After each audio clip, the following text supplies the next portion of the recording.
Les gouvernements congolais s'impliquent à réhabiliter la pagode présidentielle de Ntsele. Ces lieux qui servaient du beau cadre pour le maréchal Mobutu Sese Seko, président d'Izaïre. D'un bijou également pour la population zaïroise. Chaque week-end, c'était les lieux idéaux pour se détendre et bénéficier d'un bel air. Tout a été détruit en 1997 à l'entrée de l'AFDEL.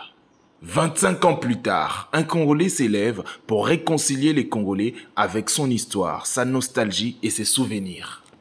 Cette stèle historique qui certainement rappelle un souvenir du maréchal Mobutu. Souvenir également du Impair Parti État. Cette stèle ou ces monolithes qui hier étaient au cœur de plusieurs polémiques, mais significatifs pour le mouvement populaire de la Révolution, le Impair. Avec l'insigne qui portait d'ailleurs, c'est un signe du Impair. Et aujourd'hui, dans cet état, l'histoire de notre pays, c'est comme ça qu'on écrit l'histoire de notre pays.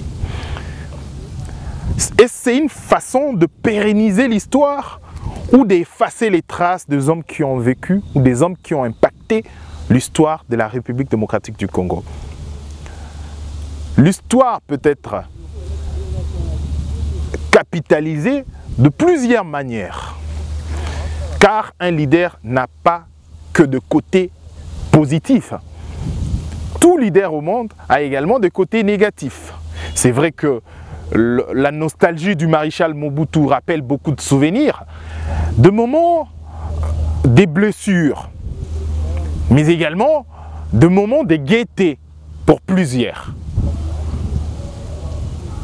Aujourd'hui, c'était une façon pour nous de visiter, de vous faire visiter ces monolithes ou cette stèle qui rappelle certainement de souvenirs.